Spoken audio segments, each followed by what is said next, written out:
Vamos dar aí o passo final da nossa pequena longa caminhada. Finalmente a gente vai chegar aí no objetivo maior que era do nosso estudo, que era falar sobre o batismo dos nossos filhos. Então vamos começar com uma breve oração. Senhor Deus Santo e Poderoso, obrigado, Senhor, por este dia que separaste para Teu nome, Senhor. Dia em que nós podemos nos despreocupar, Senhor, das coisas do dia a dia, Senhor, e olhar somente para Ti, Senhor. Olhar para o alto, de onde vem a nossa esperança, de onde vem a instrução, Senhor, de onde vem a nossa justiça. Obrigado, Senhor, por esse momento em que podemos ler a Sua palavra, louvar o Teu nome, cantar louvores a Ti, levantarmos a nossa voz em oração, Senhor, clamando pela Sua misericórdia, pelo Seu perdão, Senhor. Que o Senhor esteja agora também conosco, Senhor, nesse momento de estudo, que o Senhor possa, a despeito, Senhor, dos meus pecados, das minhas dificuldades, Senhor, falar da Sua palavra ao Teu povo, Senhor, que o Senhor esteja preparando, Senhor, os corações para ouvir e entender a Sua palavra, Senhor, inclusive recusar alguma coisa que for colocada de forma contrária a ela, Senhor. Abençoa esse momento, Senhor, fala conosco, nos instrui, Senhor, em como devemos andar, Senhor, na nossa vida e na Sua casa. É o que Te pedimos e Te agradecemos em nome do Teu Filho amado, Jesus.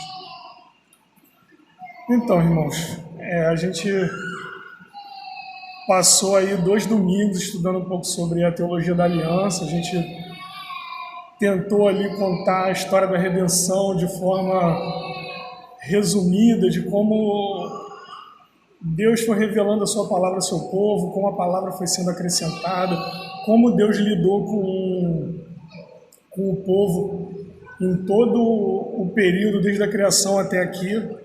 No final do domingo passado, a gente já entrou um pouco na Nova Aliança, no período do Novo Testamento que nós estamos agora. A gente viu que a Nova Aliança é a continuidade da promessa que Deus fez a Abraão. A gente leu ali em Efésios 2, a gente deu uma passada com cuidado ali naquele capítulo, vendo que Deus derrubou a parede da inimizade que separava os judeus dos gentios e que Ele fez dos dois um só povo. Nós vimos que essa parede que separava Israel dos outros povos era a lei cerimonial, principalmente ali os sacrifícios que simbolizavam a obra de Cristo e o perdão de Deus, e que isso na Nova Aliança não está mais presente, não na sua substância, mas somente na forma externa de administração, porque, como a gente viu, a Escritura sempre disse que sem sangue não haveria remissão de pecados. Então, todos os rituais que remetiam à graça de Deus e ao perdão em Cristo, eles implicavam de alguma forma em derramamento de sangue. Nós vimos que em Hebreus é deixado claro que uma vez que Jesus entra não no santuário feito por mãos humanas, mas no verdadeiro santuário no céu, e oferece o seu próprio sangue de uma vez por todas, Ele aperfeiçoa finalmente todos, Ele entrega o sacrifício que realmente perdoa os pecados, e por causa disso passa a ser um insulto a Cristo a gente fazer qualquer cerimônia que importe derramamento de sangue, porque, como é dito ali em Hebreus, a gente leu também brevemente ali no capítulo 10, quando ele faz exortação para os judeus que estavam querendo voltar para os costumes antigos. Ele diz que quando eles queriam fazer sacrifício, que eles imolavam novamente um cordeiro, que eles derramavam novamente sangue, o que eles estavam falando era que o sacrifício de Jesus não bastava, o sacrifício de Jesus não os salvava. Então eles precisavam esperar um novo sacrifício à frente, porque aqueles símbolos, aquelas sombras, elas simplesmente significavam um sacrifício que seria feito por Cristo no futuro. Então, se a gente faz sacrifício, derrama sangue agora para remissão de pecados, o que a gente está dizendo é que o sacrifício de Jesus não fez o que ele deveria ter feito e que agora a gente continua esperando um novo sacrifício que vá nos livrar dos nossos pecados. E qual foi a conclusão que os autores do Novo Testamento tiram disso? Sem o significado da lei cerimonial e dos sacrifícios, a única coisa que resta é a letra da lei e eles ficam novamente debaixo de uma aliança de obras, porque a graça daquela aliança que eles insistem em manter foi retirada porque ela agora está em outro, que é Cristo.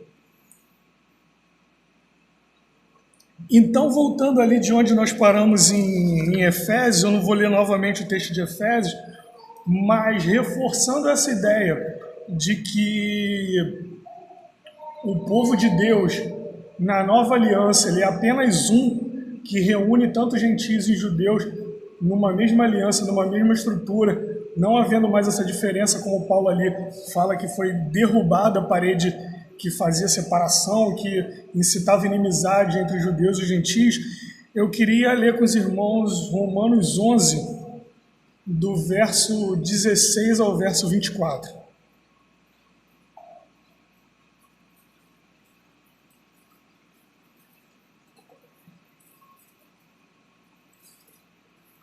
Paulo ali no capítulo 11, ele está falando justamente sobre o estado de Israel na nova aliança. Ele começa perguntando se eles caíram de forma que não se levante, o que teria acontecido. As promessas de Deus para Israel teriam falhado, porque agora a nova aliança estava chegando aos gentios e os judeus ainda estavam ali meio que sem lugar na nova aliança, tirando os convertidos. Então Paulo começa a tratar desse assunto ali no capítulo 11. E nesse trecho ele diz o seguinte, que eu acho que é interessante para o tema que a gente está vendo agora, da questão da unidade do povo de Deus e dessa continuação da aliança. Diz o seguinte: e se forem santas as primícias da massa, igualmente será a sua totalidade. Se for santa a raiz, também os ramos o serão. Se, porém, alguns dos ramos foram quebrados, e tu, sendo oliveira brava, foste enxertado em meio deles, e te tornaste participante da raiz e da seiva da oliveira, não te glories contra os ramos. Porém, se te gloriares, sabe que não és tu que sustenta a raiz, mas a raiz a ti. Dirás, pois, alguns ramos foram quebrados para que eu fosse enxertado. Bem, pela sua incredulidade foram quebrados. Tu, porém, mediante a fé, estás firmes. Não te ensoberbeças, mas teme. Porque, se Deus não poupou os ramos naturais, também não te poupará. Considerai, pois, a bondade e a severidade de Deus. Para com os que caíram, severidade, mas para contigo a bondade de Deus, se nela permaneceres. Doutra sorte, também tu serás cortado. Eles também, se não permanecerem na incredulidade, serão enxertados, pois Deus é poderoso para os enxertar de novo. Pois se foste cortado daqui por natureza, era oliveira brava, e contra a natureza enxertado em boa oliveira, quanto mais não serão enxertados na sua própria oliveira aqueles que são ramos naturais. Então, o que Paulo está dizendo aqui? Que a nova aliança, nós não somos uma nova árvore, não foi estabelecido um novo povo. Nós simplesmente fomos enxertados no povo da promessa pela fé, pela remissão dos pecados, quando a aliança saiu de Israel e se expandiu para todas as famílias da terra, como já havia sido predito a Abraão no momento que a promessa para Israel também foi dada. Mas o que ele diz? Quem sustenta esses ramos que agora foram enxertados foram a raiz. E o que é a raiz? A raiz não é exatamente o povo, mas a raiz são as promessas. A promessa de Deus, a aliança de Deus, é essa raiz que sustenta todo o povo de Deus, tanto do Antigo como do Novo Testamento. Eu não separei aqui a referência, a ideia não era propriamente a gente ler o texto, mas só para reforçar isso que eu estou dizendo agora, a gente lembrar um pouco antes, eu não lembro se é em 8, acho que é Romanos 9, alguma coisa, que Paulo também está tratando os judeus, ele fala, qual é a vantagem, então, que os judeus têm se eles foram cortados? Acho até que é mais no início do capítulo de Romanos. E ele fala, diversas, deles é o culto, deles é a revelação, a palavra de Deus, todas essas coisas que nós fazemos uso hoje, como oliveira brava enxertada, que a gente suga dessa seiva, são coisas que inicialmente pertenceram a eles como o primeiro povo da aliança, como a gente tem visto durante esses dias, a grande nação que foi inicialmente prometida a Abraão, até que a gente chegasse nessa fase de que todas as famílias da terra seriam abençoadas em Abraão. Então,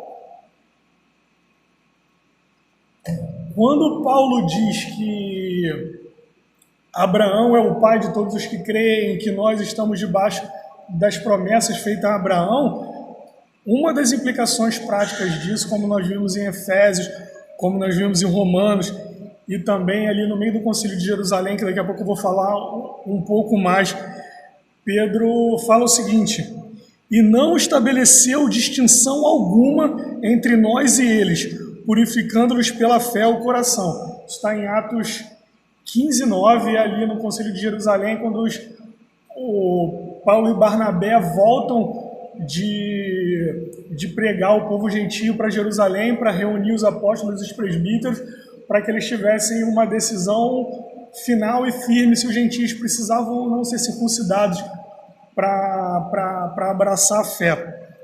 A gente vai falar um pouco disso mais à frente. Então, a tônica do que a gente vê em toda a palavra de Deus, eu tempo estou dizendo que não há diferença entre os judeus e os gentios, que não há separação, não são dois povos de Deus, onde Deus lida de uma maneira com um e de uma forma diferente com o outro. Ele tem um só povo e só uma aliança que foi administrada de forma diferente, como a gente tem visto. Então, como a gente comentou no finalzinho da aula passada, que da mesma forma que em Êxodo o povo é chamado de um povo separado para Deus, reino de sacerdote, Pedro também fala isso dos crentes na nova aliança.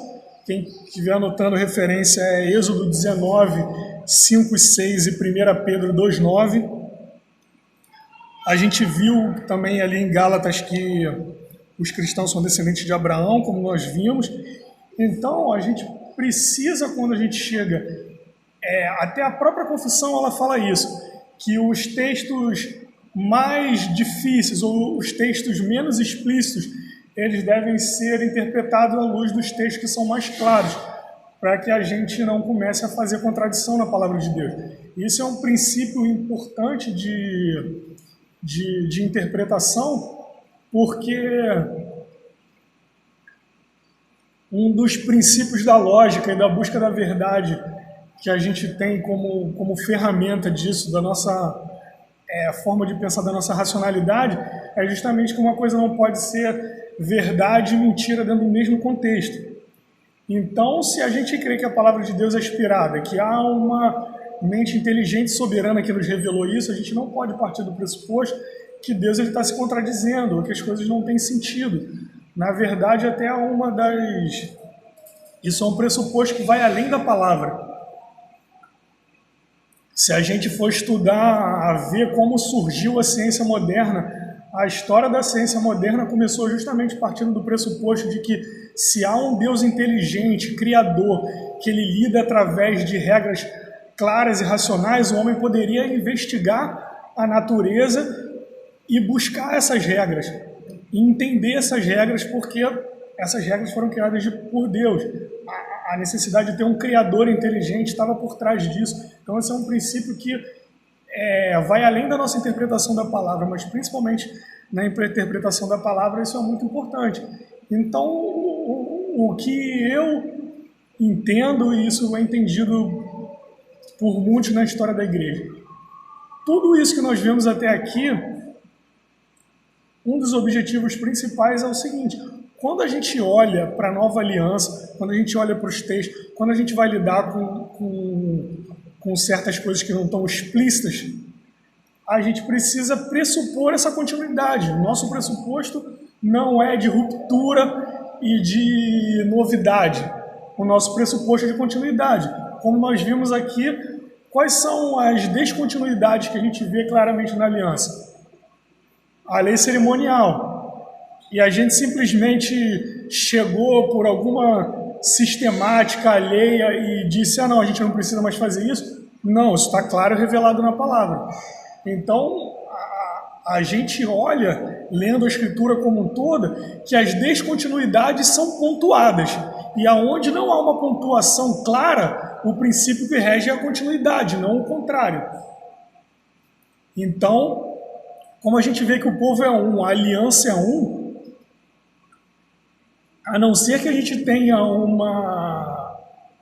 uma colocação clara da Escritura, dizendo que determinada coisa não deve mais ser feita, que ela deve ser abandonada, a gente deve pressupor que a gente está lidando com a mesma coisa. E isso também começa a se tornar mais importante quando a gente vai vendo diversas evidências, como a gente vai ver do Novo Testamento, aonde eles estão ligando essas coisas. Por exemplo, a gente vê em Colossenses 2, deixa eu pegar aqui exatamente a 2:11 a 14, que depois a gente vai ver novamente que há uma ligação direta ali da circuncisão. Paulo faz uma analogia direta entre a circuncisão e o batismo. Então a gente deve pressupor que essas coisas continuam e a gente tentar entender como lidar com certas coisas. Então, geralmente, as oposições ao batismo se concentram principalmente no fato das crianças não poderem crer. E a Escritura fala constantemente que você deve crer, se arrepender e depois você ser batizado. Mas como nós vimos também a respeito dos prosélitos que estão fora, quando os adultos vinham à fé na nova aliança, o pressuposto era o mesmo. Mas as crianças não, a gente não lida exatamente da mesma forma que a gente lida com criança, que a gente lida com adulto. E a gente não pode pegar essas falas que estão ali claramente no contexto direcionadas a adultos e aplicar isso de forma indistinta a crianças para criar uma descontinuidade onde a gente vê que as evidências são de continuidade.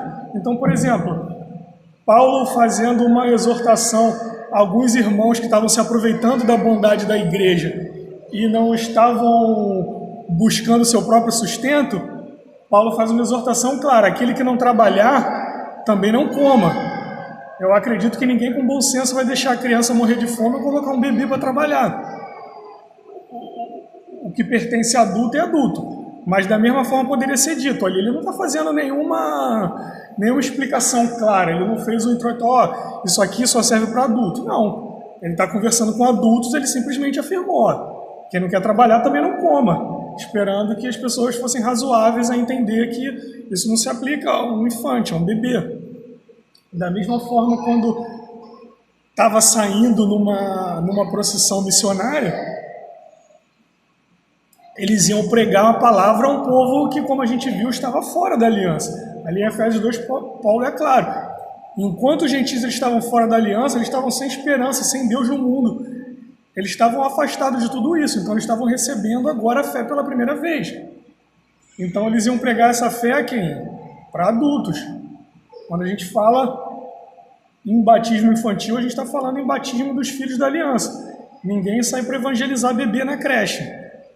Né? Quando a gente faz, vamos visitar a igreja pentecostal tem muito isso, né? Vamos fazer um evangelismo no hospital, ninguém faz evangelismo em creche. Em creche a gente evangeliza adulto. Então quando a gente está saindo para pregar para pessoas que estão fora, que não conhecem a Deus, a gente está falando de coisas que a gente vai lidar com adultos, é óbvio. E isso também é visto por todas as reiterações da palavra, que a promessa é para vós e para vossos filhos, como sempre foi. E antes da gente entrar exatamente nesse ponto, eu queria também retomar um ponto que a gente falou brevemente na semana passada, nas outras como um todo, é que o objetivo da aliança da graça era restaurar o propósito de Deus para a criação do homem. A salvação não é um fim em si mesmo. O propósito final de Deus não era simplesmente salvar pecadores do inferno. Ele salva pecadores para que ele restabeleça o propósito dele na criação do homem. E isso fica claro na Bíblia como um todo, mas eu queria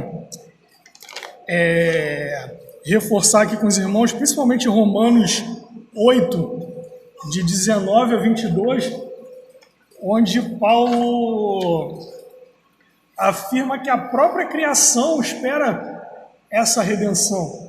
Que no final, quando Deus renovar, quando todas as coisas acontecerem, Deus não vai só renovar os homens e separar novamente, trazer o povo dele, mas toda a criação que foi amaldiçoada com a queda de Adão, a criação toda vai ser renovada para não só voltar ao estado em que ela era antes da queda, mas como a obra de Cristo é ainda maior, ela vai estar num estado ainda mais perfeito do que ela era antes.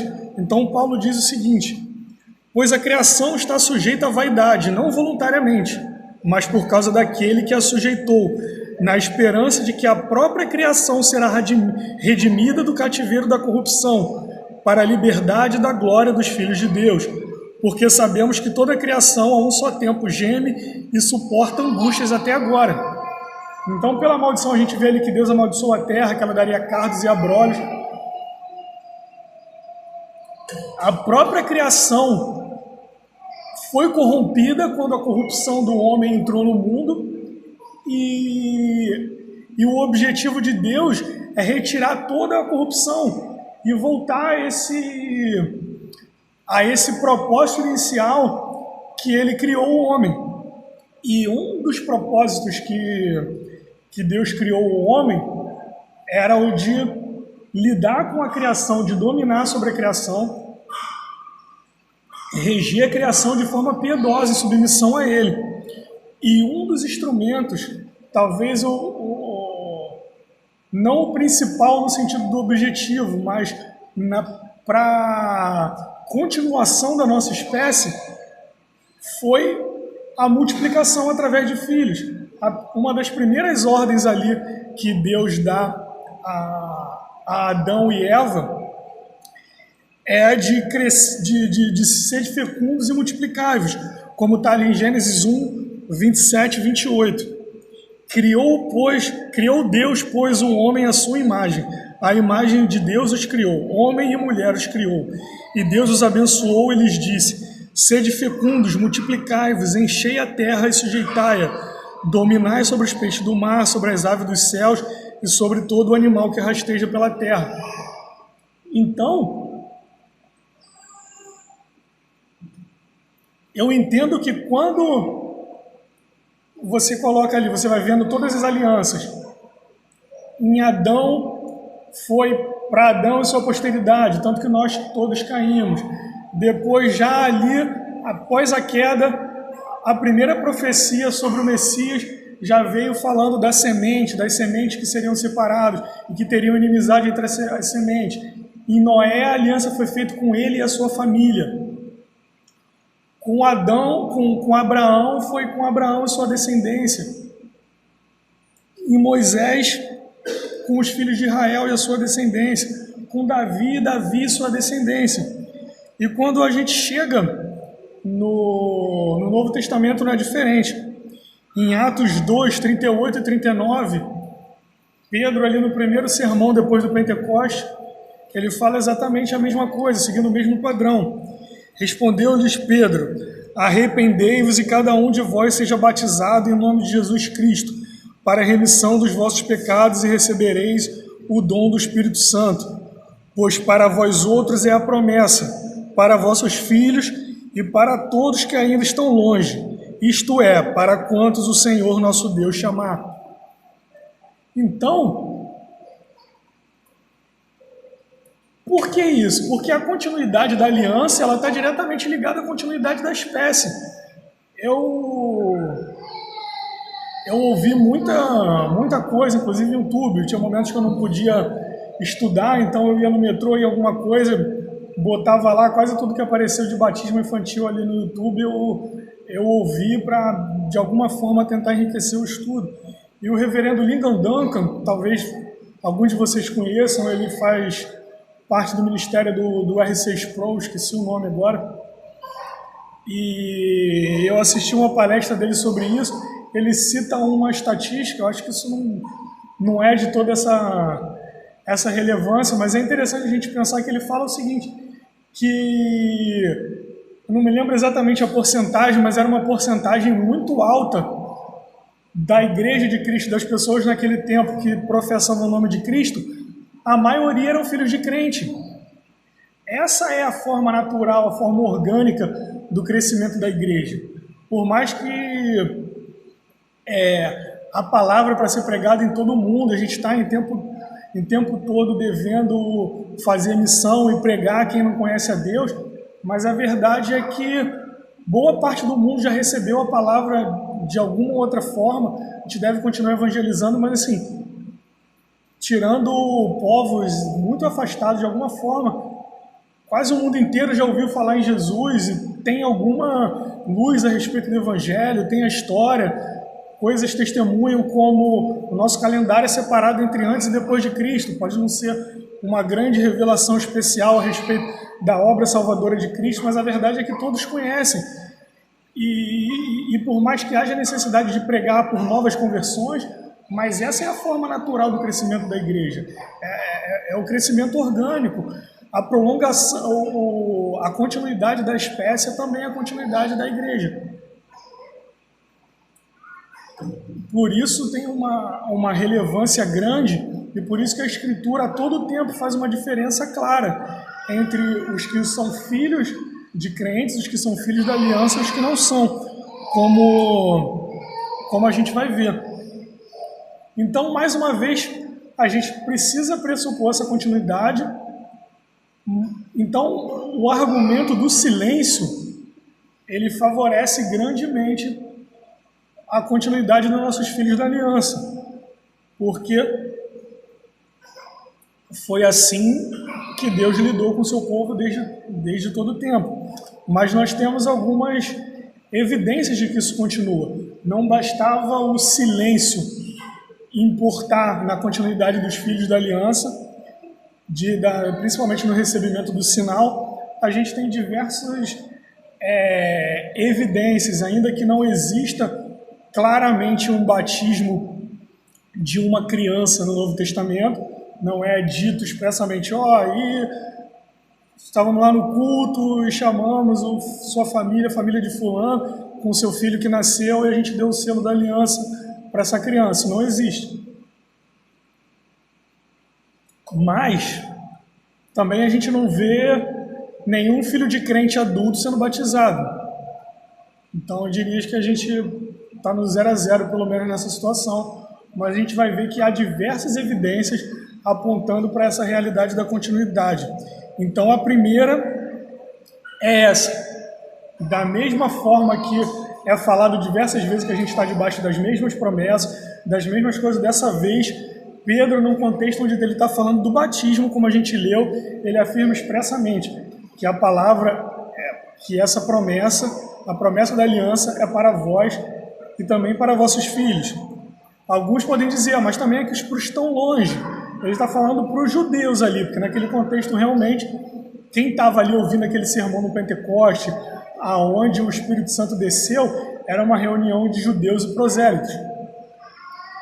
Então eu poderia estar falando para longe, então para as outras pessoas teriam uma promessa diferente, um povo diferente. A gente viu que não.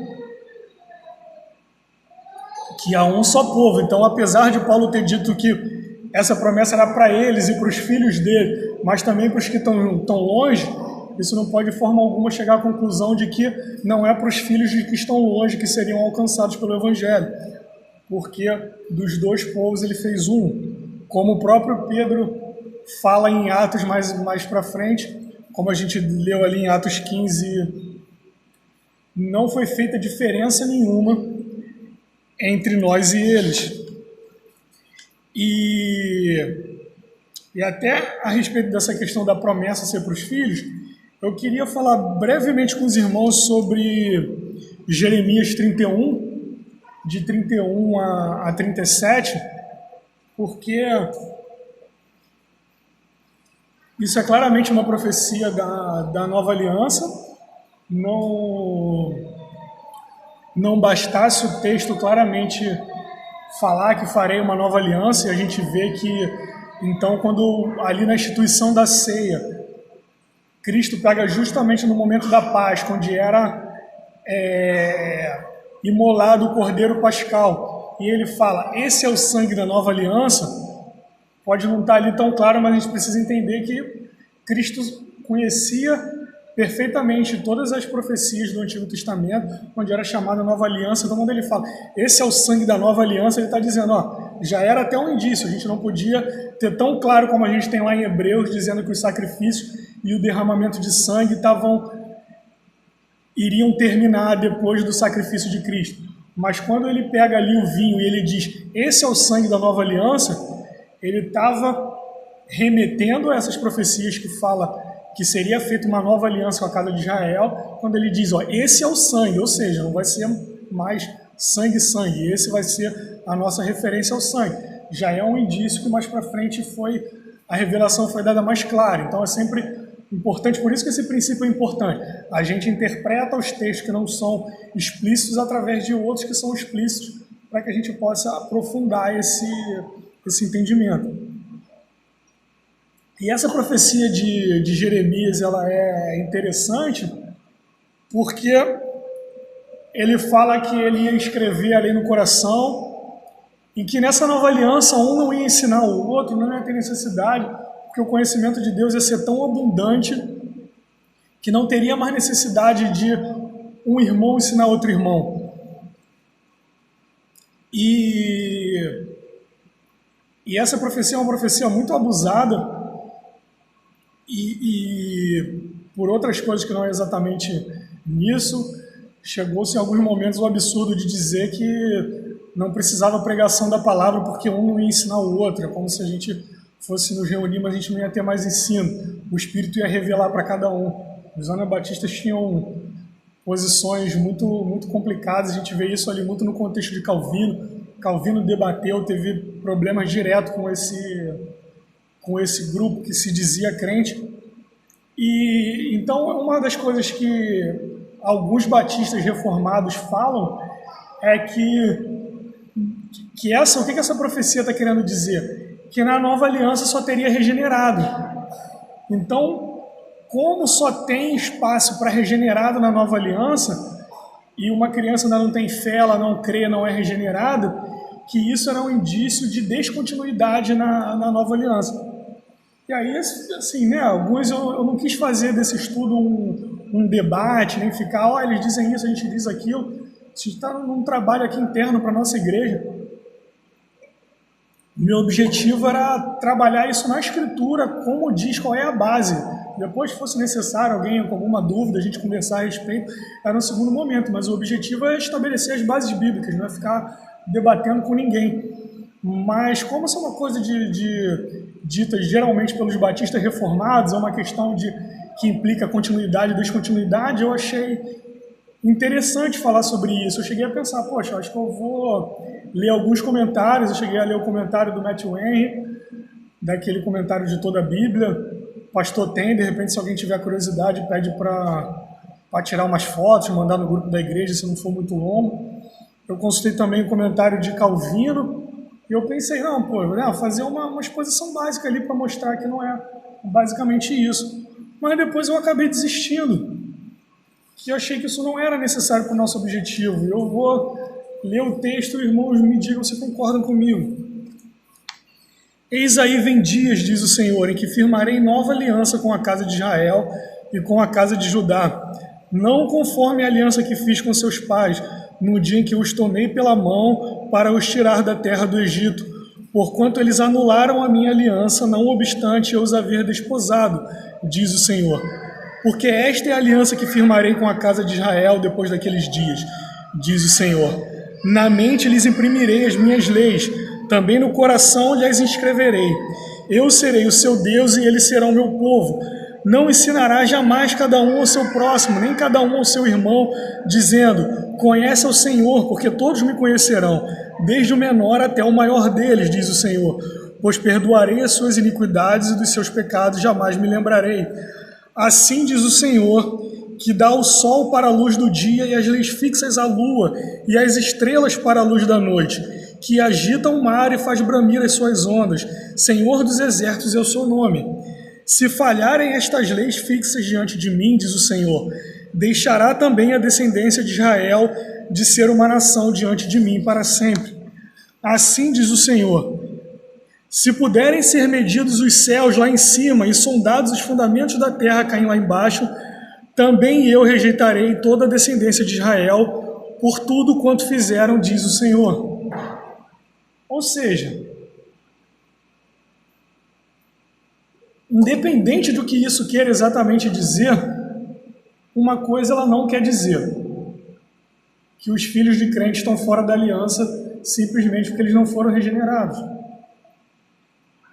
Porque está escrito na própria profecia que, mesmo dentro daquela nova economia onde ele imprimia as leis, onde todo mundo ia conhecê-lo, que a descendência jamais seria rejeitada.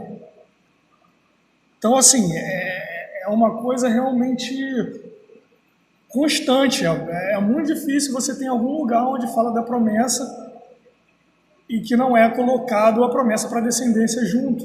Então, isso não pode ser visto como uma demonstração de descontinuidade na aliança. Pelo contrário, se uma coisa a gente pode ver, ainda que tenha algumas diferenças, essa não é uma delas. A descendência continua. Porque, como a gente viu, os dois povos são um. Isso não pode ser interpretado como, não, isso é a descendência, mas é a descendência de Israel. Isso não tem nada a ver com gentios crentes. Isso não é possível, por conta dos vários textos que a gente já leu. Então, essa é uma primeira evidência que eu diria que essa é a evidência determinante.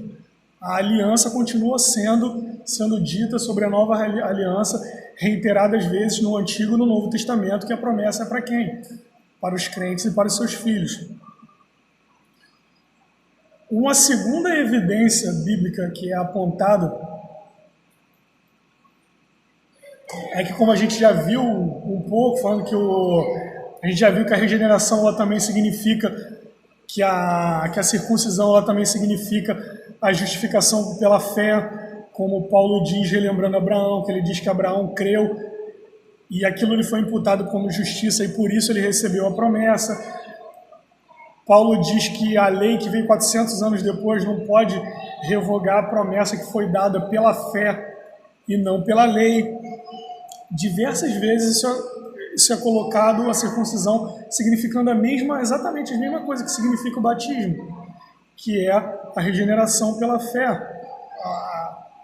A gente sendo lavado para a remissão dos nossos pecados e renascendo para Cristo. A gente vê Jeremias 4 também, o profeta faz uma exortação ao povo de Deus, se não me engano é logo ali no início do capítulo, que ele diz, circuncide o coração de vocês para que a ira do Senhor não venha sobre vocês. Então o sinal é exatamente o mesmo. Mas se não é suficiente essas comparações, digamos, sistemáticas para dizer que o significado é o mesmo, tudo é o mesmo, então não era que a circuncisão era um sinal carnal e agora é um sinal espiritual de regeneração e por isso a gente não pode dar para os filhos que não têm regeneração. O significado é o mesmo, mas não bastasse isso, para que a gente não ficasse desamparado ou em dúvida com isso, mesmo que o pressuposto seja de continuidade, Paulo faz uma comparação explícita e direta ali em Colossenses 2, de 11 a 14, aonde ele coloca a circuncisão e o batismo lado a lado, falando que eles significam a mesma coisa. Assim diz a Escritura: nele também fostes circuncidados, não por intermédio de mãos, mas pelo despojamento do corpo da carne, que é a circuncisão de Cristo, tendo sido sepultados juntamente com ele no batismo, no qual igualmente foste ressuscitados mediante a fé, no poder de Deus que ressuscitou dentre os mortos. E a vós outros que estáveis mortos pelas vossas transgressões e pela incircuncisão da vossa carne, vos deu vida juntamente com ele, perdoando todos os nossos delitos, tendo cancelado o escrito de dívida que era contra nós e que constava de ordenança, o qual nos era prejudicial, removeu inteiramente, encravando na cruz. Então, mais uma vez, esse texto demonstra, ainda que de forma não tão explícita, de que aqueles sacrifícios simbolizavam Cristo e que na carne, ele cumprindo aquele significado, ele desfez aquela forma de administração dos significados, mas o significado continua o mesmo. Da mesma forma, ele diz que nós somos batizados, igualmente nós fomos ressuscitados da morte espiritual, como eles foram. Obrigado, Marcos. Nós fomos ressuscitados da morte espiritual no batismo, ou seja, isso é uma coisa interessante. Não é exatamente tão relevante para esse contexto, mas para a gente entender esse texto e para ter um entendimento da Escritura. O conceito de morte na Escritura, ele é mais amplo. Nós temos a separação da alma do corpo, que é a morte física, mas a morte na Escritura ela não é só a morte física, ela abrange também a morte espiritual. Então, por isso que muitos teólogos comentam isso, e eu, antes de estudar essas coisas, eu tinha dúvida, porque a gente vê ali no Éden, na aprovação de Adão, Deus fala, se você comer, certamente você morrerá. Aí a serpente fala, não, pode comer, você não vai morrer não, tá tranquilo. Eles vão, comem, e aí a princípio, Deus fala, vai acontecer, eles morrem lá na frente, e eu, no início da minha caminhada na fé, eu pensava, poxa, será que a serpente tinha alguma verdade ali no que ela estava dizendo? Eles até morreram lá na frente. Tudo bem, eles foram criados para ser imortais, eles acabaram morrendo. Foi porque Deus, por misericórdia, ele não aplicou naquele exato momento a punição pelos pecados deles, mas a gente vê que ato contínuo, eles são expulsos do paraíso. Então rompe a comunhão que eles tinham com Deus. Então, diversas vezes quando a Escritura diz que estavam mortos em pecados e delitos, lidando com os gentios, com pessoas que não conhecem a Deus, quando mortos, o que significa a morte nesse sentido? Da mesma forma que a morte física é a separação da alma do corpo, a morte espiritual é a separação da alma de Deus, a interrupção da comunhão com Deus. Então, todos que estão sem comunhão com Deus, eles estão mortos. Então, por isso que ele fala aqui que nós fomos ressuscitados pelo batismo. Ou seja, o significado é exatamente o mesmo. A gente não só pode confiar na ideia de que a gente extrai sistematicamente da Escritura que os dois tinham o mesmo significado, mas para não ficar qualquer dúvida, Paulo atesta expressamente que eles têm o mesmo significado e que ele fala, da mesma forma que eles eram circuncidados, a gente foi circuncidado espiritualmente, não por mãos humanas. Por onde? Pelo batismo. Então, assim, é muito difícil fugir dessa analogia que Paulo faz, que os dois significavam a mesma coisa. Então volta, credes e sejam batizados, vocês precisam crer e ser batizados. Sim, será um contexto diferente, onde eles iam a missões para povos que não conheciam, ou que eles mostravam ali no início que aqueles judeus estavam saindo, estavam reconhecendo que Cristo era o Messias e aceitando a nova administração da aliança que eles pertenciam. Então, por isso era pregado, ensinado, chamado ao batismo, exatamente aqueles adultos que estavam ali, que podiam entender e que depois, obviamente, iam ensinar isso aos filhos deles, porque as promessas eram para eles e para os filhos deles.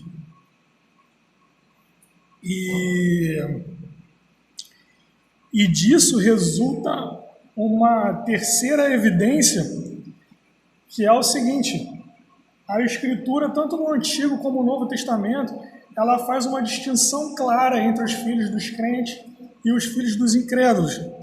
A gente vê isso claramente também pelo profeta Ezequiel, tem outros lugares, mas eu não separei muitos, mas eu queria que os irmãos abrissem comigo Ezequiel 16, versos 20 e 21, e Ezequiel 23, verso 37.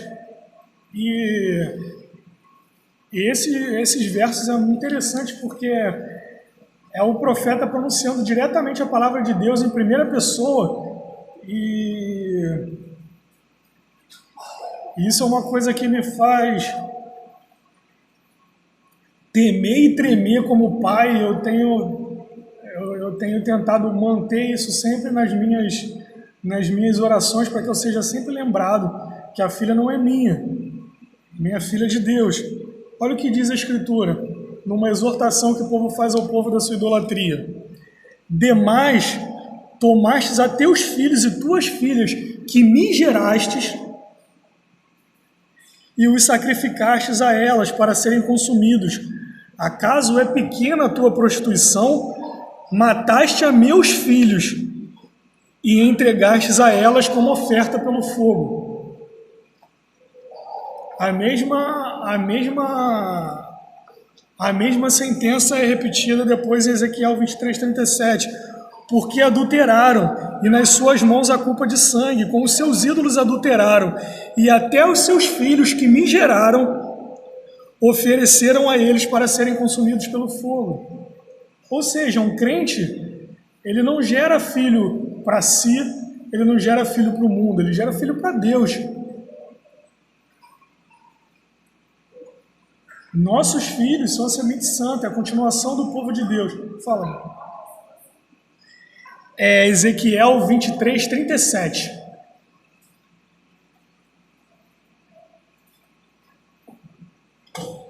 Os filhos da aliança, eles são gerados para Deus. Isso até é interessante, né? Que tem uma frase famosa no mundo que fala: a gente cria nossos filhos para o mundo. Não, meu irmão, você não cria seus filhos para o mundo, não. Você cria seus filhos para Deus. Pelo menos essa é a sua obrigação debaixo da aliança de Deus, que seus filhos sejam criados para Deus. Essa é a nossa obrigação. Deus gerou, a gente gera filhos para Ele nos dá esse privilégio de participar da obra dele, de ensinar esses pequenos, desde a mais tenra idade, a temer e obedecer a Deus. Então os nossos filhos não são para o mundo, os nossos filhos são para Deus. E isso é atestado de forma explícita também no Novo Testamento. Paulo, lá em 1 Coríntios 7, versículo 14,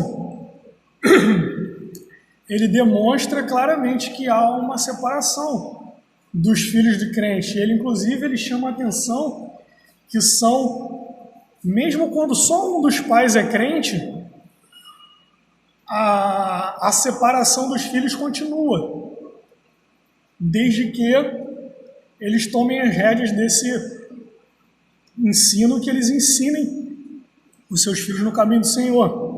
Isso até é uma coisa que eu vou ver se vai dar tempo, se a gente vai tratar mais profundamente à frente, mas a gente vê que dentro dessa ideia da obrigação da aliança, o batismo dos nossos pequenos ele está diretamente ligado ao nosso compromisso diante de Deus de ensiná-los no caminho do Senhor. Por isso que na nossa liturgia, quando tem aqui o batismo de filhos, é sempre perguntado, é requerido um juramento solene de que os pais se comprometam diante da igreja e que, como isso é uma questão aliança, é uma questão comunitária, que a própria igreja também se comprometa com os pais de ajudar nesse ensino dos pequenos no caminho do Senhor. E da mesma forma que, eu não sei se os irmãos sabem disso, eu não sei se isso é exatamente escrito na lei, na lei da nossa sociedade, desculpa, deixar claro, que se você está lá no casamento e você fala, fulano, você vai casar, recebe fulano como seu legítimo esposo, é dito, eu não sei se é verdade, mas se você até por brincadeira falar não, você não pode continuar a cerimônia naquele dia, porque você não se comprometeu a receber aquela pessoa como esposa. Pelo menos até um tempo atrás era assim. Da mesma forma, a gente pode estar aqui na frente, o diácono Lucas com a água, o pastor já com aquele aquário que ele joga assim, 2 litros de água, igual foi na cabeça da Olívia, chegar e falar, você promete que vai ensinar essa criança no caminho do Senhor? Eu, como pai, chegar e falar, não, opa, Lucas, pode levar a bacia de água lá, irmão, vamos sentar, eu vou pregar sobre isso, o irmão vai ser levado ao conselho, a gente vai precisar conversar, e parou aqui. Não é simplesmente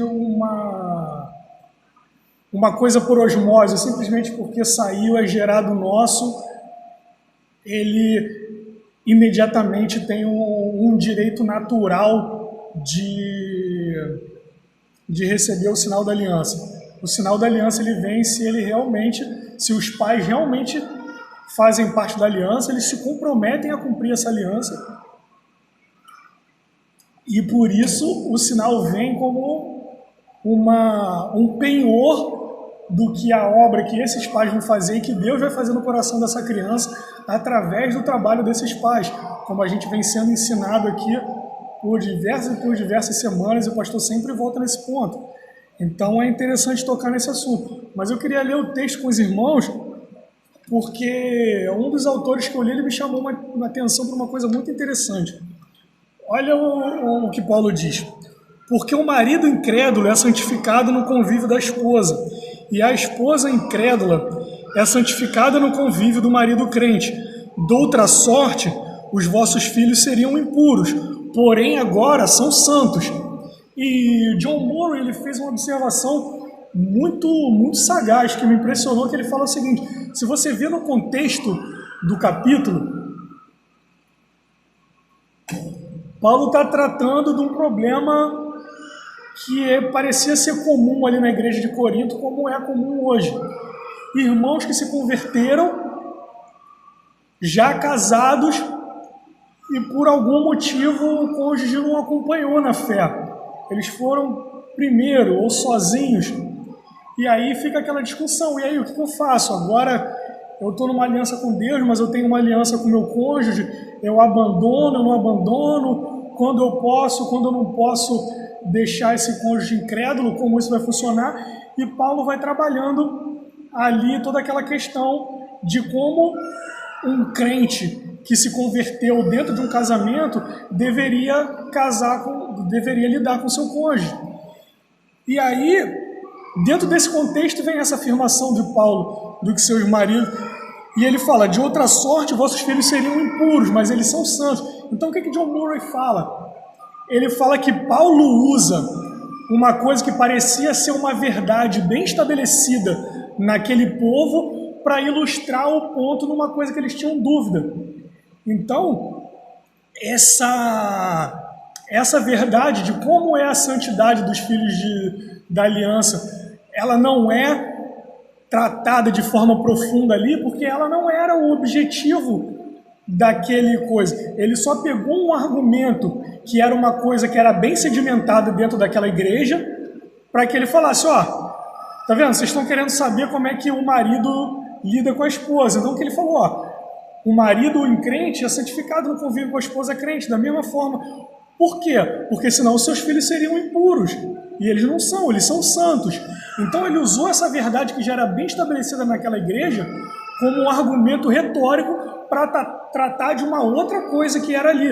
Então às vezes pode parecer que foi uma informação ali meio que jogada ao acaso naquele contexto, porque aquilo não está tratando especificamente desse tema, mas o fato de ter sido uma coisa colocada ali meio que aparentemente deslocada, ele não serve para enfraquecer a força da afirmação de Paulo. Pelo contrário, ela é um reforço à notoriedade dessa verdade, porque Paulo usa isso como uma verdade bem estabelecida para poder estabelecer uma outra que estava gerando dúvida na igreja. Então, qual é a diferença que tem entre um filho de um crente e um filho do incrédulo? É justamente as bênçãos da aliança que essa criança vai receber dentro da casa, porque é impossível que você viva debaixo da autoridade de uma pessoa crente, dos pais crentes, e que aquilo não vai redundar na forma como você vai lidar com seus filhos. Isso é uma coisa que é impossível. Ou o pai não vai ser crente, ou se você agir, se você demonstrar temor a Deus, é o que sempre dizem, né? Que criança aprende mais pelo exemplo do que pelo falar. Às vezes não adianta você falar, mas você está ali no dia a dia demonstrando sua fidelidade ao Senhor, seu filho vai ver isso e vai entender. Quando você falar para ele vai acreditar. Até essa questão de a criança não tem fé, ela não tem ainda uma razão completamente feita, onde ela possa, não, pesar tudo e falar, realmente eu creio. E o bebezinho realmente não tem. Mas a gente vê que logo os filhos vão crescendo E eles, pode-se dizer que eles acreditam, entre aspas, em alguma coisa. Você vai dizer para o teu filho alguma coisa? Eu nunca vi questionar. Eu até comentei com a Vânia isso em casa, quando eu estava preparando o estudo. Um dos melhores exemplos que eu acho disso é Papai Noel. Papai Noel é uma coisa absurda, que não faz nenhum sentido com nada. Mas o pai diz para o filho, se você disser para o seu filho, não, existe Papai Noel sim, vem um velhinho barbudo vestido de vermelho e bota um presentinho aqui, a criança acredita. Ela acredita. Ela pode depois abandonar essa fé. Como com essa coisa em especial, em algum momento elas deixam. Eu até lembrei disso porque no Natal lá em casa a gente conversou sobre isso. Eu fui um pouco retardatário em deixar a fé no Papai Noel, porque minha mãe insistiu comigo e aí os meus amiguinhos debochavam de mim. Porra, seu trouxa, acredita no Papai Noel. E eu pensava, cara, eu vou acreditar nas pessoas na rua, eu vou acreditar na minha mãe. Minha mãe disse que é verdade, claro que é verdade, foi minha mãe que disse. E é assim que é. Eu já vi, pergunta pro Danielzinho ali, Danielzinho, que dia é hoje? É dia do Senhor. Não tem, não, mamãe, um dia eu estava lendo ali a Escritura, eu li em Colossenses, Paulo diz que tem uns que fazem separação de dias em dias, que a gente não deve mais haver separação, não tem essa separação, isso não existe, o que você disser, o seu filho vai acreditar. Vai chegar um momento que ele vai ter que seguir os seus próprios caminhos. Então é o que eu sempre falo em conversas, isso é uma coisa que eu já falava muito antes de ter filho, e hoje é uma realidade que eu tenho mais viva na minha mente. Nossos filhos não têm a oportunidade de ser pagãos. O que separa o batismo? O batismo é um sinal da aliança, que a gente entrou numa aliança com Deus, de justificação e fé, sim, mas que a gente é separado para Deus. Os nossos filhos, como a gente viu, eles são filhos separados para Deus. Os nossos filhos não têm a oportunidade de ser pagão. Ele não vai crescer sem conhecer a Deus e lá na frente ele vai dizer, eu quero submeter a minha vida a Cristo ou não. A vida dele foi feita para Cristo, ele foi criado debaixo desse ensino. Ele pode ser um apóstolo, mas ele não pode ser pagão. Não existe filho de crente pagão. Ou é apóstolo ou é crente. Pagão não. Ele nunca, um filho de crente, ele nunca vai ser tratado, inclusive por Deus, como uma pessoa que nunca conheceu, que nunca usufruiu das bênçãos da aliança. Isso pode ser para o bem, mas pode ser para o mal. Em Hebreus, tanto em Hebreus, eu acho que é 6, não lembro se é 4 ou 6, e depois Hebreus 10, ele fala que o afastamento de Deus era mais severo para aqueles que conheciam as bênçãos da aliança. E depois eles voluntariamente disseram, eu rejeito a Cristo. Isso não é uma pessoa que cresceu no mundo e nunca ouviu falar de Cristo, e aí você apresenta Cristo para ela, ela vai falar, não, vou me submeter a Cristo ou não, prefiro continuar do jeito que eu estou. Ela esteve submetida a Cristo, nem que fosse debaixo do braço da disciplina de seu pai. Ela esteve debaixo de Cristo. A única coisa que ela pode fazer é rejeitar. Então o filho de crente nunca vai ser pagão. Ou ele é crente ou ele é apóstolo. Ele foi separado para esse fim. Ele recebeu o ensino da aliança. Ele recebeu a disciplina da aliança. Ele provou das bênçãos da aliança de ter os pais ali. Vocês acham que é pouca coisa? Eu gosto também de política, leio bastante a respeito, e uma das coisas que falam que é um dos maiores sinais de pobreza, ou que fazem diferença na vida futura de uma pessoa, profissional, financeira, do desenvolvimento dela, é se ela tem 2 pais em casa, ou se ela é criada só por um pai ou só por uma mãe. Isso, sociologicamente, tem influência na vida das pessoas. Então você ter um pai e uma mãe crente que fizeram uma aliança irrevogável diante de si e que se opõem, às vezes pode ter um momento difícil, pode ter alguma coisa, mas que eles vão batalhar junto até a morte, a não ser que alguma coisa muito fora do normal, as poucas exceções que a Escritura dá, e mesmo assim desfaz o vínculo, mas é uma coisa delicada, o homem e a mulher estão juntos para sempre. Só de uma criança ser criada debaixo de uma família que não está sujeita a uma separação a qualquer momento, é uma grande bênção que vem da aliança. Não tem como a criança ser criada numa família crente e ela não usufruir das diversas bênçãos que Deus coloca em cima de uma família da aliança. E ela é participante disso. Por isso, ela recebe o sinal da aliança. Não como se ela já fosse regenerada, mas é um penhor. Da mesma forma, quando a gente recebe o Espírito Santo, é dito que a gente foi ressuscitado em Cristo. Mas a gente ainda não morreu e ressuscitou. Mas o Espírito Santo em nós é um penhor de que no último dia a gente vai ser ressuscitado. A ideia é basicamente a mesma. Então, há essa divisão clara entre os filhos dos crentes e os filhos dos incrédulos, que não pode ser ignorado. Então, a gente tinha falado que ia dar um resumo, eu acabei um tópico justamente em 1 hora, deu tudo certo, a gente vai no banheiro, toma o nosso café para ficar menos cansativo e a gente continua.